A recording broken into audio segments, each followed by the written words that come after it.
নমস্কার বন্ধুরা। নাসিক মহারাষ্ট্রের যে ঘটনাটা, যেটা আপনারা এতদিন ধরে কোনো কিছু বললেই আপনারা বলতেন মিথ্যা ঘটনা, প্রোপাগান্ডা, সব বানানো, কিন্তু তার প্রমাণ আপনার হাতে নাতে পেলেন। দেখুন, আবারও বলছি, আমি প্রত্যেকটা ধর্মকেই রেসপেক্ট করি, সম্মান করি। আমি একটা কথা বলি, আমি আমার ধর্মকে যতটা ভালোবাসি, আমি অন্য ধর্মকে ততটাই রেসপেক্ট করি। এবার আমি যেমন আমার ধর্মের কোনো ক্ষতি চাই না, আর আমার ধর্মকে ক্ষতি করুক সেটাও আমি চাইবো না। আমি কখনো অন্য ধর্মের ক্ষতি চাইবো না, সেও আমার ধর্মের ক্ষতি চাইবে না।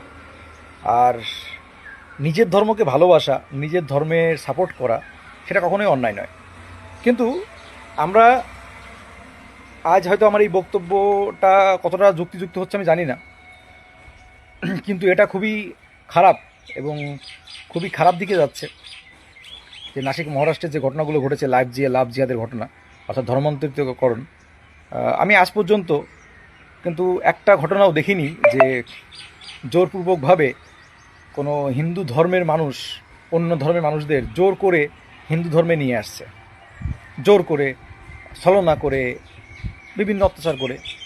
আপনারা প্রমাণ সহকারে বিভিন্ন চ্যানেলে বিভিন্ন জায়গা দেখতে পাচ্ছেন, সেটা বিভিন্ন নিউজ চ্যানেলে হাতে নাতে ধরা পড়েছে এবং অনেকেই অ্যারেস্ট হয়েছে এবং প্রমাণ সহকারে। এবং একটা ছেলে তার ভিডিওতে, তার মোবাইলে প্রায় 250টা মতো ভিডিও পাওয়া গেছে, যেখানে এই মানে হিন্দু ধর্মের মহিলাদের সঙ্গে, মেয়েদের পটিয়ে তাদের সঙ্গে যৌন সম্পর্ক স্থাপন করে, সেই সব তাদের ব্ল্যাকমেল করে ধর্মান্তরিত করানো, তাদের বুরকা পরানো, এইগুলো করা হচ্ছে। তখন আমরা বলছি যে সবাই কি খারাপ? না। মুসলিম ধর্মে যে সবাই খারাপ, মোটেই খারাপ না। আবার হিন্দু ধর্মে কি সবাই ভালো? না। তো ভালো মন্দ সব কিছুর মধ্যেই আছে, হিন্দু ধর্মের মধ্যেও যেমন আছে, মুসলিম ধর্মের মধ্যেও তেমন আছে। কিন্তু এই বিষয়গুলো যারা মুসলিম ধর্মের শুভবুদ্ধি সম্পন্ন আছে, তাদের কিন্তু এগুলো প্রতিবাদ করা উচিত। এবার বলবেন যে তাহলে তোমাদের ধর্মের যখন এগুলো হয় তখন প্রতিবাদ। দেখুন, আমি প্রতিটা ক্ষেত্রেই অন্যায়কে অন্যায় বলি, আর যেটা সঠিককে সঠিক বলি।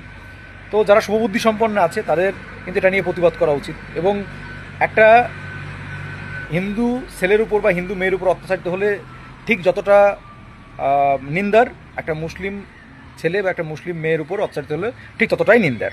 কিন্তু এই যে ঘটনাটা ঘটেছে, এটা কিন্তু দেখুন সবাই চুপ আছে। মানে সবাই বলতে আমি কাদের কথা বলছি? যারা সিলেব, যারা সচরাচরিত বিভিন্ন বিষয় হলেই মুখ খোলে, তারা কিন্তু আর চুপ আছে। কেন চুপ আছে?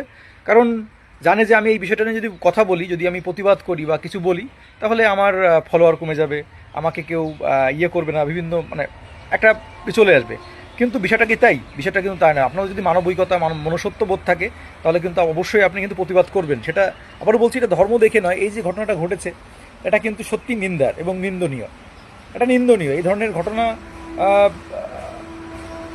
ঘটা মানে একটা ধর্মের প্রতি মানুষের একটা বাজে ইমপ্রেশন পড়া, এবং শুধুমাত্র এই ঘটনা, আমরা যে কেরালা স্টোরি বিভিন্ন সিনেমা দেখেছি, যেটা সিনেমাতে বিভিন্ন কিছু বলা হয়েছে, তারা কিন্তু রিয়েল ফ্যাক্ট বিভিন্ন পত্রপত্রিকায় বিভিন্ন জায়গায় যেগুলো প্রমাণ সহকারে ধরা পড়েছে, সেই সব কাহিনী নিয়েই কিন্তু সিনেমাগুলো হয়েছিল। তো তখনও কিন্তু আমরা বলেছি যে না, এগুলো সব মিথ্যা, বানোয়াট। হ্যাঁ, কিন্তু এই যে দেখুন, নাসিকের মহারাষ্ট্রে যে ঘটনাগুলো, কয়েকটা ঘটনা ঘটেছে, বেশ কয়েকজন অ্যারেস্ট হয়েছে, সেখানে পুরো প্ল্যানিং করে। আজ পর্যন্ত কিন্তু আমি কিন্তু দেখিনি যে আমাদের এই হিন্দু ধর্মের এরকম কোনো ঘটনা যে প্ল্যানিং করে অন্য ধর্ম মানুষদের আমাদের ধর্মে কনভার্ট করো, তাদের উপরে করো, এগুলো কিন্তু দেখিনি, সিরিয়াস বলছি। দেখুন, এই ভিডিও করার পরে যারা মুসলিম ধর্মাবলী ভাই বোনেরা আছে, তাদের একটু রাগ হবে, কিন্তু দেখুন সত্যটাকে তো মেনে নিতে হবে এবং আপনাদের এটা বোঝা উচিত। এবং যারা শুভবুদ্ধি সম্পন্ন আছেন, তাদেরও কিন্তু এটা প্রচার করা উচিত, এই ধরনের কাজকর্ম যেন পরবর্তীতে না হয়। এটা কী হচ্ছে দেখুন, এতে আপনার নিজের ধর্মের বদনাম হচ্ছে, অন্য ধর্মের মানুষের কাছে ইমপ্রেশন খারাপ হচ্ছে। আমাদের সবাইকে মিলেমিশে থাকতে হবে, সবাইকে ভালো।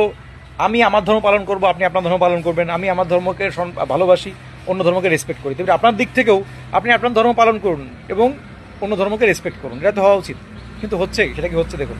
সেটা যদি হতো, তাহলে নাসিক মহারাষ্ট্রে এরকম কোনো ঘটনা ঘটতো? কমেন্ট বক্স মতামত জানাবেন। যারা সুবুদ্ধি সম্পন্ন আছেন, দেখুন যারা পাতাখোর গাঁজাখোর, তাদের মতামত আলাদা।